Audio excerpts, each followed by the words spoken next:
সুম্মা তাকুনু খিলাফাতুন আলা মিনহাজি নবুওয়াতিন, আল্লাহর নবীর নবুয়তির সেই খিলাফতের ধারাবাহিকতায় আবার পৃথিবীর ভিতরে খিলাফত আসবে। এরপরে নবীজি বলেন সুম্মা সাকাত, আল্লাহর নবী এরপরে চুপ হয়ে গেলেন। এই দুনিয়ার ভিতরে আবার খিলাফত প্রতিষ্ঠা হয়ে যাবে, মানুষ তার অধিকার গুলা নিশ্চিত ভাবে পাবে। কোথাও মানুষ জুলুমের শিকার হবে না, অন্যায়ের শিকার হবে না। সমস্ত জায়গাগুলোতে কালেমার পতাকা উড্ডীন হবে। এমন সময় যিনি আবার মুসলমানদেরকে দিয়ে দিবেন তিনি কি? শুধু মুসলমানদের জন্য নয়, অমুসলিম যাদেরকে সংখ্যা লঘু বলছেন, সমস্ত মানুষের অধিকার নিশ্চিত করার জন্য এই শাসনটা আসবে। সাহাবায়ে কেরামের জীবনের দিকে তাকায় দেখেন, নবীজির জীবন থেকে শুরু করেন। নবীজি যখন মক্কায় আসলেন, ইচ্ছে করলেই পারতেন প্রতিশোধ নিতে। নবীজি প্রথমে একটা বক্তব্য দিলেন, লা তাসরিবা আলাইকুমুল ইয়াউম, আজকের দিনে কোনো প্রতিশোধ নাই। আনতুমুত তুলাকা, তোমরা স্বাধীন। সদ্য প্রসূত শিশু বাচ্চা মায়ের কোলে যেমন স্বাধীনতা লাভ করে, তার যেমন চিন্তা করা লাগে না, তোমরা মায়ের কোলে যেভাবে স্বাধীনভাবে শিশু থাকে, আল্লাহর নবী বললেন কাফেররা আমাদের কোলে এমন স্বাধীন থাকবা, কারো অধিকার নষ্ট করা হবে না, খর্ব করা হবে না। আমাদের দেশে শহীদ সাইফুল ইসলাম আলিফ ভাইকে শহীদ করে দেওয়া হলো, এরপরেও তাকায় দেখেন মুসলমান এখনো শান্তিপ্রিয় কোন একজন হিন্দুর গায়ে আঘাত করে নাই, ঠিক কিনা বলে? এর নাম বাংলাদেশের সম্প্রীতি মহব্বত। এই সম্প্রীতি মহব্বত বাংলাদেশ আমাদেরকে শিখায় নাই, এই সম্প্রীতি ইসলাম আমাদেরকে শিখিয়েছে, ঠিক কিনা বলে? যেহেতু এই দেশে মুসলমানদের সংখ্যা সবচেয়ে বেশি, এবং এই দেশটা আমি মনে করি কসম আল্লাহ, আল্লাহ কা কসম, ওয়াল্লাহি বিল্লাহি ওয়া তাল্লাহি, সারা দুনিয়ার জন্য যদি একটা রোল মডেল কোন দেশকে ঘোষণা করতে হয়, সৌদি আরবকে নয়, এই বাংলাদেশ সারা দুনিয়ার জন্য একটা রোল মডেল। একটু তাকায় দেখেন। আপনারা তো ঠিক সময় বুঝে কইতে পারেন না, চিন্তা করছেন হুজুর সৌদি আরবের চেয়ে কি দেশ ভালো? আপনি একটু গিয়া দেখেন, সৌদি আরবের চাইতেও আমাদের দেশের মানুষ আল্লাহর কাছে অতি প্রিয়, অতি প্রিয়। আপনি মিলায় দেখেন, এই দেশের মানুষকে আল্লাহ বিশেষ ভালোবাসে। সুবহানাল্লাহ, বিশেষ ভালো এমনি বাসে না। আপনি কোরআনের আয়াত মিলায় দেখেন, ওয়াত্তাকু ফিতনাতাল লা তুসিবান্নাল্লাযীনা যালামু মিনকুম খাসসাহ। আল্লাহ বলেন নবী ভয় করেন ওই আযাবকে, যে আযাব আসলে সবার উপরে একযোগে আসবে। যেই সময়ে যেটার প্রয়োজন ছিল, নবী মুসা আলাইহিস সালামের সময় জাদুবিদ্যা মানুষ খুব পারদর্শী ছিল।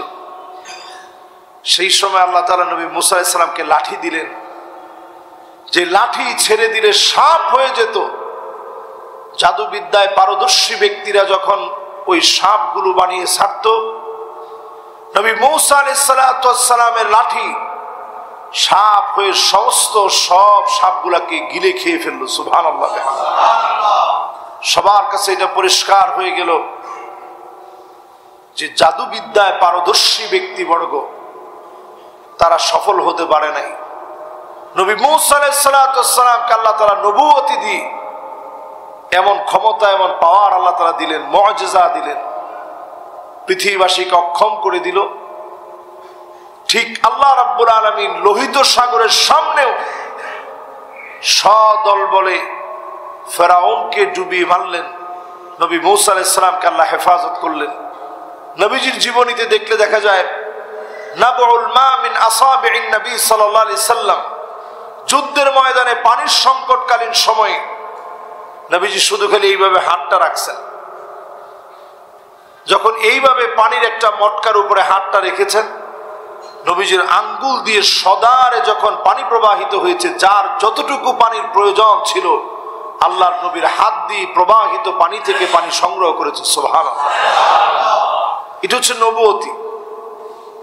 এই দরজা আল্লাহ রাব্বুল আলামিন যাকে পছন্দ করেন তাকে দান করেন। নবীজি হচ্ছেন শেষ নবী। এরপরে আল্লাহর হাবিব বলছেন সালাসুনা কাযযাবুন, 30 জন নবুয়তের দাবিদার হবে। মুসাইলামাতুল কাযযাব থেকে নিয়ে মির্জা গোলাম আহমেদ কাদিয়ানি পর্যন্ত আরো অসংখ্য এরকম মিথ্যুক যারা নিজেদেরকে নবুয়তের দাবিদার হিসেবে প্রমাণ করতে চায়। কেউ বলে আমরা ছায়া নবী, কেউ বলে নবীর পরে নবী। এইরকম যত রকমের লোকগুলা নবুয়তের দাবি করবে সবগুলো ধ্বংস হবে। আল্লাহর নবীর পরে আর কোন নবী আসবে না। হাদিসের ভিতরে নবীজি সাল্লাল্লাহু আলাইহি সাল্লাম পরিষ্কার বললেন, সুম্মা ইয়ারফাউহাল্লাহু তাআলা, আল্লাহ পাক এরপরে এই নবুয়তের দরজাকে উঠায় নেবেন। তো পৃথিবী থেকে এখন নবী আসা সম্ভব না অসম্ভব? অসম্ভব। এটা একটা শাসন ব্যবস্থা ছিল, দুনিয়ার মানুষকে শুধরে দেওয়ার জন্য আল্লাহ রাব্বুল আলামিনের একটা পরিকল্পনা ছিল।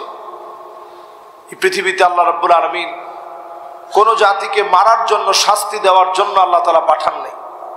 আল্লাহ তাআলার বড় মায়া।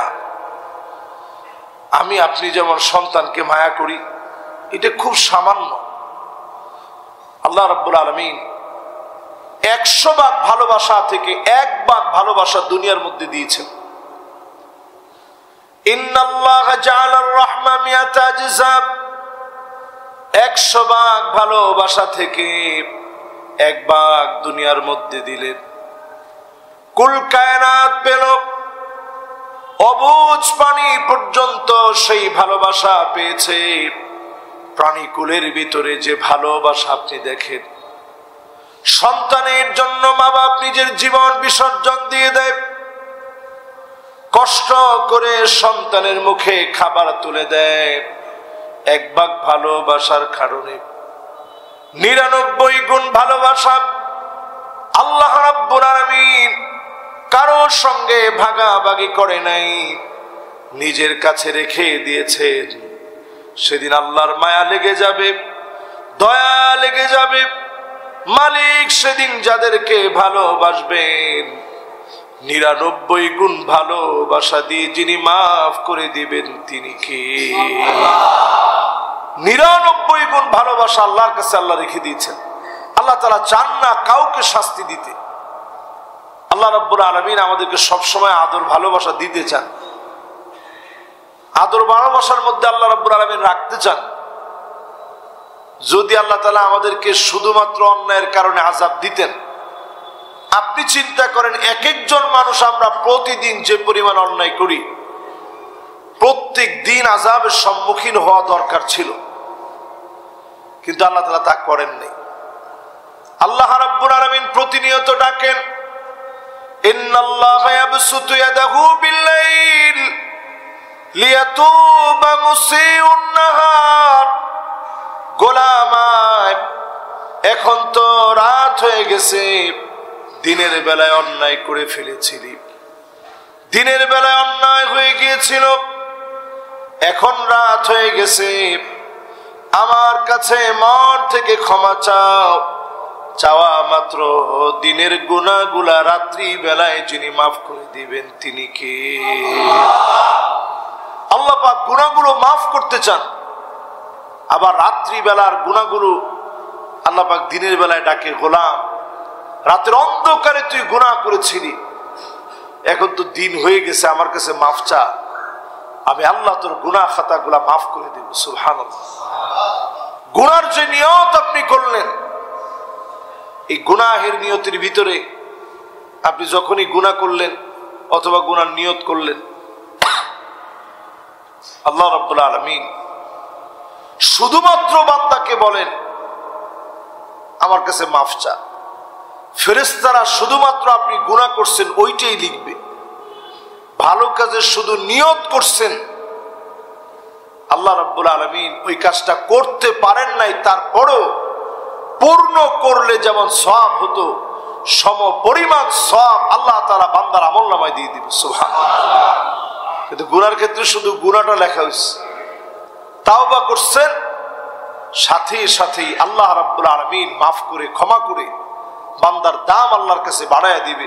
আল্লাহ পাক এই দুনিয়াতে একেবারে আপনি গুনাহ ছাড়া থাকবেন, এই জন্য আপনাকে দুনিয়ার মধ্যে আল্লাহ প্রেরণ করে নাই। তার মানে গুনার সার্টিফিকেট দিচ্ছি না, গুনাহ করার পারমিশনও দিচ্ছি না। আল্লাহ পাক কত দয়ালু এটা বোঝাচ্ছি। যদি আপনারা গুনাহ নাই করতেন, লা খালাকাল্লাহু খালকান, নতুন সৃষ্টি আল্লাহ রাব্বুল আলামিন পাঠায় দিতেন, আমাদেরকে উঠায় নিতেন। আল্লাহ পাক নতুন জাতি পাঠায় দিতেন, যারা গুনাহ করে ফেলতো, অন্যায় করে ফেলতো, পরক্ষণে মালিকের কাছে তাওবা করে নিত। তাওবার মাধ্যমে যিনি গুনাহগুলোকে মাফ করে দিতেন তিনি কে? এইজন্য আল্লাহ তাওবাটারে বড় পছন্দ করেন। এই পৃথিবীতে 5 ধরনের শাসন এই পৃথিবীর ভিতরে আসবে। 1 নাম্বার নবুয়তের শাসন, এটাকে আল্লাহ রাব্বুল আলামিন নবীজির মধ্য দিয়ে শেষ করলেন। আর কোন নবী এই পৃথিবীতে আসবে না। এরপরে আসেন আল্লাহর হাবিব বিশ্ব নবী বলেন, সুম্মা তাকুনু খিলাফাতুন আলা মিনহাজিন নবুওয়া, এই পৃথিবীর ভিতরে খিলাফতের একটা সময় আসবে। এই খিলাফতের সময় মাশা আল্লাহু আন তাকুন, যতদিন আল্লাহ চাবেন খিলাফত চলবে, যতদিন আল্লাহ চাবেন খিলাফত প্রতিষ্ঠিত থাকবে। সুম্মা ইয়ারফাউহা আল্লাহ, এরপর আল্লাহ রাব্বুল আলামিন খিলাফতকে উঠায় নেবেন। তাকায় দেখেন পৃথিবীর ইতিহাসে এই পৃথিবীর ভিতরে 32 বছর 6 মাস খিলাফত ছিল আলা মিনহাজিন নবুওয়া। নবীজি যেইভাবে খিলাফত প্রতিষ্ঠা করতে বলেছেন, একই পদ্ধতিতে 32 বছর 6 মাস আবু বকর, ওমর, উসমান, আলী রাদিয়াল্লাহু তাআলা আনহুম ওয়া আরদাহুম, ওনাদের নেতৃত্বে 32 বছর 6 মাস পর্যন্ত খিলাফত প্রতিষ্ঠিত ছিল। এই খিলাফতের কথা নবীজি বলে গেলেন, এই পৃথিবীতে খিলাফতের একটা শাসন চলবে। ওই শাসন ব্যবস্থা এমন ছিল, হযরতে আবু বকর খলিফা মানুষের সামনে খিলাফত লাভের পরে লোকদের সামনে এসে বললেন, ইন্নী উল্লিতু আলাইকুম ওয়া লাস্তু বিখাইরিকুম, আমি তোমাদের নেতা নির্বাচিত হয়েছি, কিন্তু তোমাদের চাইতে আমি সেরা নই। আমি আবু বকর যদি কোনো ভুল করি, তোমরা আমার ভুলটাকে শুধরায় দিও। জোরে বলেন আল্লাহু আকবার। এই ছিল আমাদের নেতা। খুলাফায়ে রাশিদিন যারা, আমি প্রায় সময় খুতবার সময় বলি, আলাইকুম বিসুন্নতি ওয়া সুন্নাতা খুলাফায়ের রাশিদিন আল মাহদিয়িন ওয়া আদ্দু আলাইহা বিন্নাওয়াজিস। আপনারা হয়তো আরবিতে তখন শুনে অনেক সময় বুঝেন না যে কি বলতেছে হুজুর। নবীজি বলতেছে, তোমাদের উপরে আবশ্যক আমার সুন্নাহগুলোকে তোমরা আঁকড়ে ধরবা, আর এরপরে খুলাফায়ে রাশিদিনের আদর্শকে তোমরা আঁকড়ে ধরবা। ওয়া আদ্দু আলাইহা বিন্নাওয়াজিস, অন্য কোন দাঁত দিয়ে বলে নেই। নবীজি বলছে, মারির যে শক্ত দাঁতগুলো আছে, আমরা যেগুলোকে বলি আক্কেল দাঁত, আপনারা কি দাঁত বলেন? আসলে মানুষ যখন একটু বোকাশোকা থাকে, আক্কল দাঁত উঠার পরে একটু আক্কল বুদ্ধি কিছু হয় আর কি। তো রাসূল বলছেন, এই আক্কেল দাঁত দিয়ে সুন্নত গুলাকে আঁকড়ে ধরবা। এর কারণ কি? সামনের দাঁত দিয়ে যদি আপনি ধরেন, এটাকে ছুটে যেতে পারে। শক্ত এবং মজবুতি বোঝানোর জন্য নবীজি বুঝাইলেন যে আক্কেল দাঁত দিয়ে আঁকড়ে ধরবা আমার খুলাফায়ে রাশিদিনের আদর্শ। কিরকম ছিল সেই খুলাফায়ে রাশিদিন? হযরতে ওমর অভাবে পড়ে গেলেন, 1 মাসের অগ্রিম বেতন রাষ্ট্রীয় কোষাগার থেকে চাইলেন। 1 মাসের অগ্রিম বেতন আমি ওমরকে দিয়ে দেওয়া হোক। চাইছে রাষ্ট্রীয় কোষাগারের যিনি দায়িত্বে ছিলেন। আবু উবাইদা ইবনুল জাররাহ, আল্লাহর নবী যারে জান্নাতি ঘোষণা করে বলছে আমিনু হাদিল উম্মাহ, এই উম্মতের সবচেয়ে নিরাপদ আর সবচেয়ে আমানতদার ব্যক্তি হচ্ছে আবু উবাইদা ইবনুল জাররাহ। জোরে বলেন আল্লাহু আকবার। কিরকম মানুষ ছিলেন সে? আবু উবাইদা ইবনুল জাররাহের কাছে যখন চিঠি লেখা হলো রাষ্ট্রীয় কোষাগার থেকে, ভাই আমার একটা মাসের অগ্রিম বেতন একটু আমার দিয়ে দিও, আমার চলতে খুব কষ্ট হচ্ছে। আবু উবাইদা ইবনুল জাররাহ চিঠিটা পাওয়া মাত্র হাউমাউ করে কাঁদছে, আল্লাহ এই কেমন শাসক, রাষ্ট্রীয় কোষাগার থেকে একটা মাসের অগ্রিম টাকা আমার মতো ক্ষুদ্র একজন চাকরিজীবী রাষ্ট্রীয় আমলার কাছে যাচ্ছে, আমার তো অর্ডার করলেই পারত। আবু উবাইদা চিঠি লিখলেন, খলিফাতুল মুসলিমিন আমিরুল মুমিনিন, আপনি যদি এই কথা নিশ্চিত করতে পারেন আগামী 1 মাস আপনি বাঁচবেন, আপনার আগে বেতন দিব। আপনি যদি ইনশিওর করতে পারেন আগামী 1 মাস জনগণ আপনাকে ক্ষমতায় রাখবে, মানুষ আপনার বিরুদ্ধে বিরুদ্ধাচারণ করবে না, আমি রাষ্ট্রীয় কোষাগার থেকে টাকা দিব। হযরত ওমরকে যখন চিঠি পাঠালেন, স্বাভাবিকভাবে অর্ধ পৃথিবীর শাসক টাকা চেয়েছেন, টাকা তো দেয় নাই, এমন কন্ডিশন দিয়েছে দুইটার একটাও সম্ভব না, মানুষ মারা যাবে, ঠিক কোন সময় মারা যাব বলতে পারি না, আমাকে লোকজন কতক্ষণ পছন্দ করবে তাও আমরা কেউ জানি না। হযরত ওমর চিঠিটা পাওয়া মাত্র তাহাজ্জুদের সময়ে কেঁদে ফেললেন, আল্লাহর কাছে দোয়া করলেন, আল্লাহ তাআলা বিনয়ের সঙ্গে আমি আমার আবু উবাইদা ইবনুল জাররাহ, আবু উবাইদা ইবনুল জাররাহের জন্য দোয়া করি। আবু উবাইদা ইবনুল জাররাহ আমার কাছে টাকা না দিয়ে আমি ওমরকে যে শিক্ষা দিয়েছে, কষ্টের পর কষ্ট হলেও আমি ধৈর্য ধরতে রাজি। হযরতে ওমর দোয়া করলেন, এই দোয়া এত দামি হয়ে গেল, এই দোয়া এত দামি হয়ে গেল। হযরত ওমর আল্লাহর কাছে কেঁদে কেঁদে বললেন, আমি ওমরের শাসন আমলে এমন একজন রাষ্ট্রীয় কোষাগারের যদি দায়িত্ব পালন করে, আমি ওমরের জন্য আর কোনো চিন্তা নাই, আমি ওমর তার জন্য দোয়া করি রাষ্ট্রীয় কোষাগার যার শাসন আমলে ভালো থাকবে, তার শাসন আমলে শাসনটা ভালো চলবে। আল্লাহু আকবার। রাগ তো করেনি নাই, দোয়া করছেন। এই হচ্ছে আমাদের শাসক, এরকম একটা শাসন এই পৃথিবীতে চলবে।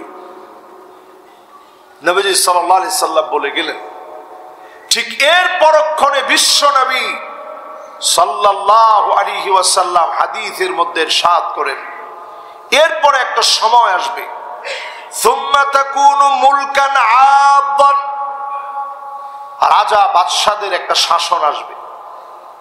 এটা 3 নাম্বার। এই পৃথিবীর ভিতরে রাজা বাদশাদের একটা শাসন আসবে। আমরা দেখেছি বহু বড় বড় মুসলিম শাসক এই পৃথিবীতে শাসন করেছেন, যারা রাজা বাদশা ছিল, যাদের অনেক ভালো দিকও ছিল, মন্দ দিকও ছিল। উমাবী শাসনামল থেকে শুরু করে, আব্বাসী শাসনামল থেকে শুরু করে প্রত্যেক শাসক গোষ্ঠী যেমন ভালো করছেন, মন্দ করছেন। হাজ্জাজ বিন ইউসুফ থেকে শুরু করে সবার জীবনে 2-1টা ভালো কাজের পাশাপাশি এত মন্দ মন্দ কাজ ছিল। খোদ কাবার মধ্যে আক্রমণ করছে, হাজরে আসওয়াদকে টুকরা বানায় দিয়েছে। যারা মুসলিম শাসক, নবীজি বলছেন এই রকম কিছু শাসক এই পৃথিবীর ভিতরে মুসলিম শাসক নামে এই পৃথিবীর ভিতরে এমন কিছু শাসক আসবে। এবার আপনারা নিজেরাই বলেন, এরকম শাসকদের সময়টা পৃথিবীর মধ্যে আসছে এবং চলে গেছে, ঠিক কিনা? যুগে যুগে মুসলিম শাসনে এমন শাসকও ছিল। আমি যখন তুরস্কে ঘুরতে গেলাম, আমি দেখছি যে স্বর্ণের চামচ দিয়ে, সব শাসক না, অটোমান সব সম্রাট এক সমান ছিল না। এমনও সম্রাট ছিল অটোমানদের, তারা স্বর্ণের চামচ দিয়ে খেত। আযাব তো এমনি আসে নাই। যুগে যুগে মুসলমানদের অধঃপতন তো আর এমনি হয় নাই, স্বর্ণের চামচ দিয়ে খেত। এই জন্য আগে উমর রাদিয়াল্লাহু তাআলা আনহুর জীবনী শোনায়, এখন শোনাইতেছি এরপরে শাসক গোষ্ঠীদের কি হাল। এরপরে আল্লাহর হাবিব বলেন, সুম্মা ইয়ারফাউহুল্লাহু তাআলা,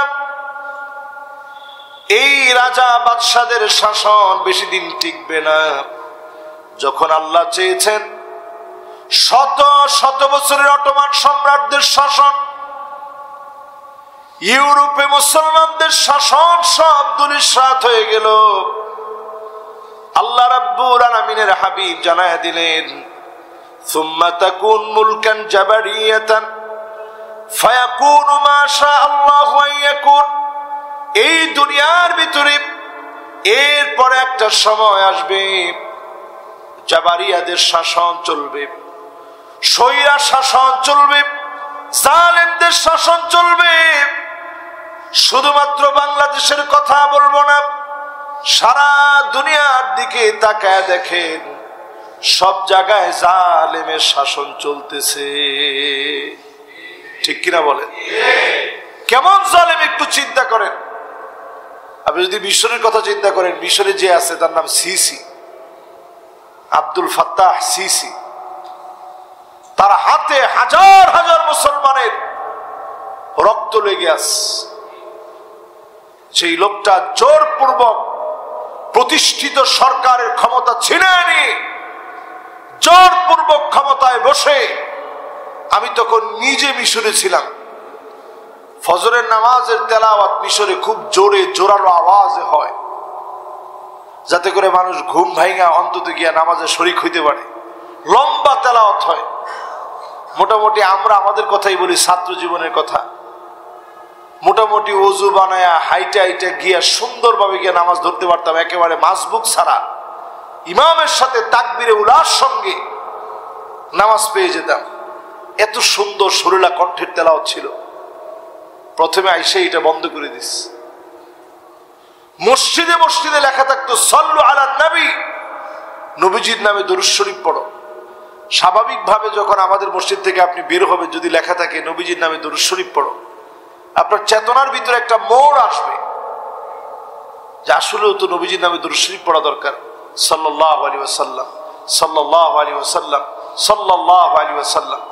যেতে যেতে কয়েকবার পড়লেন। এইটাকে পর্যন্ত স্টিকার লাগানো নিষেধ করা হলো। নানাভাবে মুসলমানদের উপরে অত্যাচারের স্টিম রোলার এখন পর্যন্ত চলছে। এরকম একটার দুইটা না। মরক্কোর দিকে তাকায় দেখেন, সেখানে কি পরিমাণ জুলুম হয়েছে। তিউনিসিয়ার দিকে তাকায় দেখেন কি পরিমাণ জুলুম হয়েছে।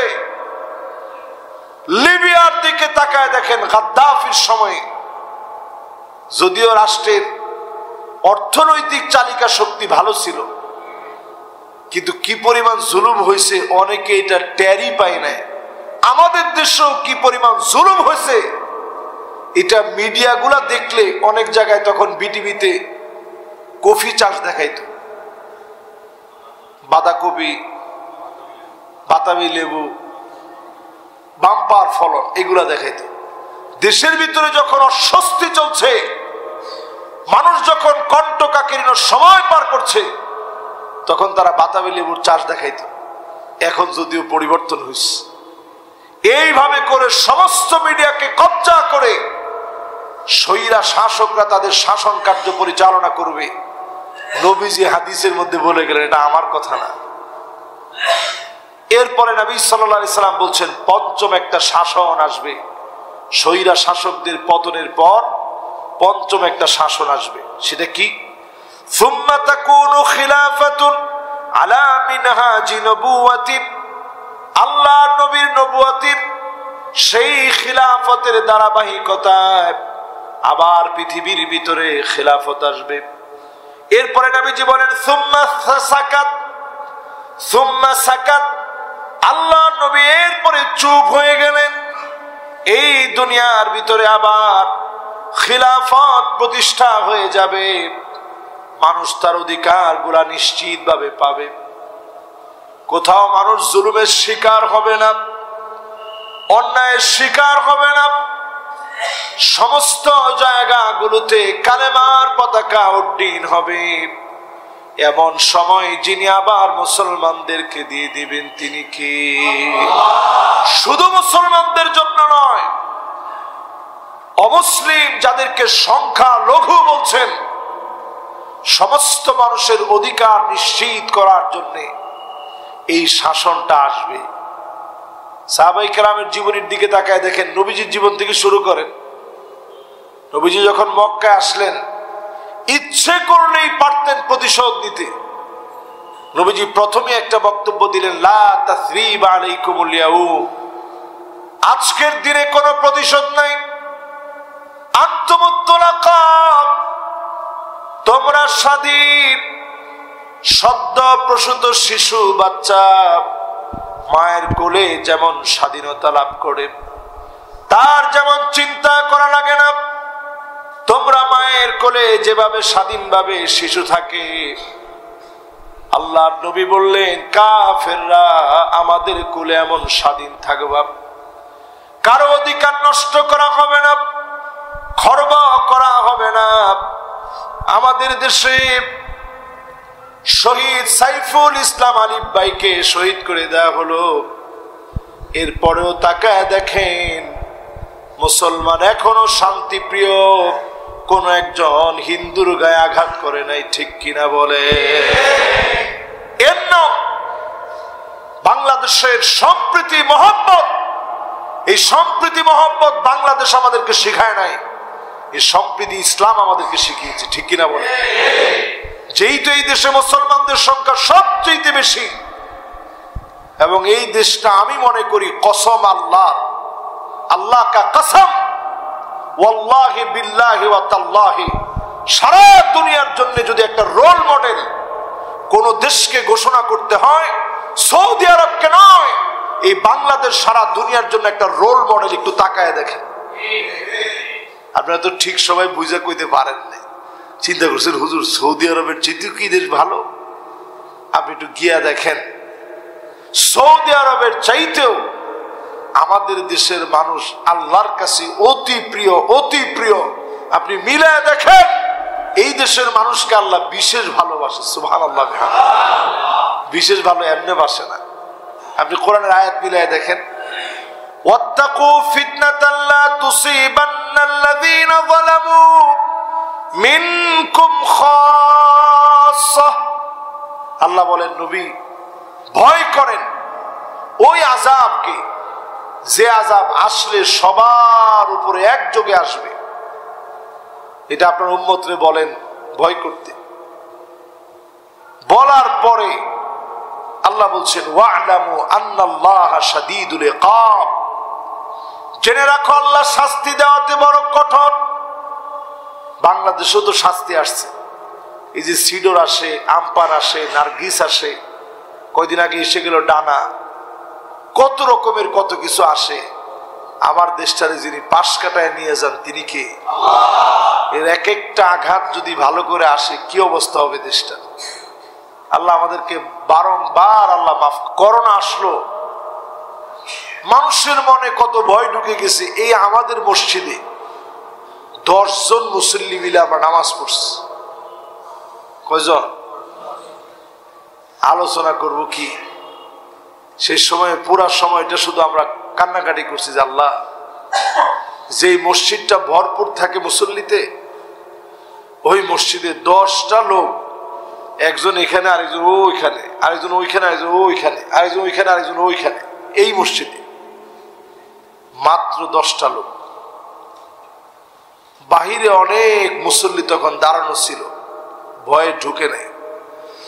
আমি যখন বের হয়ে যাচ্ছিলাম তখন মুসল্লিরা সবাই বলতেছিল, হুজুর এই তো মনে হয় কিয়ামত চলে আসছে, হুজুর মনে হয় আল্লাহ আযাব দিয়ে পাকড়াও করে ফেলছে, বাংলাদেশকে রেড জোন ঘোষণা করা হলো।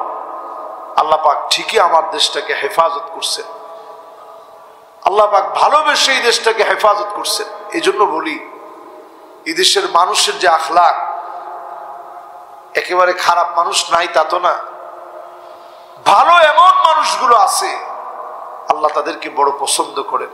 পেয়ারা হাদিরিন, এই পৃথিবীর সময় বলছে সামনের দিনটা আসতেছে, সুম্মা তাকুন খিলাফাতান আলা মিনহাজি নবুওয়াতিন, নবুয়তের একটা সময়, যেইভাবে নবুয়তের সময়ে যেইভাবে খিলাফা আল্লাহর নবী শিখায় গেছেন, যেইভাবে সাহাবায়ে কেরাম খিলাফতকে প্রতিষ্ঠা করছেন, আবার সেই আদলে একটা খিলাফত পৃথিবীর ভিতরে আসবে। এটা আমার কথা না, নবীজি বলে গেছেন। জোরে কোন সুবহানাল্লাহ। আপনি এটার জন্য কতটুকুন কাজ করতেছেন? এই জমিনে শুধুমাত্র ক্ষমতার জন্য দল করি, আমার দল ক্ষমতায় যাবে, আমার দল ক্ষমতায় গেলে আমার পাওয়ার বাড়বে, টাকা পয়সা বাড়বে, এগুলা সব বাদ দিই জমিনে দিন কায়েমের জন্য কয়জন কি করতেছেন একটু নিজেরে প্রশ্ন করি। পৃথিবীতে আসতেছে সেই সময়, এই সময়টা এমন হবে কারো আর কোনো চিন্তা করা লাগবে না। আল্লাহ রাব্বুল আলামিনের কাছে কামনা করি, আল্লাহ তাআলা আমাদের বাংলাদেশের সম্প্রীতি, মহাব্বত, ভালোবাসা টিকিয়ে রেখে বাংলাদেশের ভিতরে যে সংশয়, যে ভয়, বাংলাদেশের ভিতরে হঠাৎ করে সংখ্যালঘু সংখ্যালঘু বলে যে একটা আওয়াজ তোলা হচ্ছে, এই ধরনের সমস্ত সংকটকে উত্তরণের পথ পন্থা আল্লাহ তাআলা যেন আমাদেরকে বাতলে দেন। পড়ে না আমিন। আজকে যতগুলো কথা বললাম, বিমাশিয়াতিল্লাহি তাআলা ওয়া বিতৌফিকিহি, আল্লাহ তাআলা কবুল মঞ্জুর করে নিক। কথাগুলোর উপরে বিশেষ করে একটা সোনালী দিন আসবে, এই দিনটা আল্লাহ তাআলা আমাদেরকে দেখার তৌফিক দান করুক। পড়ি আমিন। আজকে যেহেতু প্রথম জুমা, এই প্রথম জুমাতে মাসিক একটা হিসাব দেওয়া হয়, ইনশাআল্লাহ এখনই মাসিক হিসাব পেশ করা হবে। আমরা মনোযোগের সাথে ইনশাআল্লাহ শুনবো এবং দোয়ায় শামিল রাখবো। আসসালামু আলাইকুম ওয়া রাহমাতুল্লাহি ওয়া বারাকাতুহু। আলোর পথে 24 24 ঘন্টা শুধু ইসলাম প্রচার।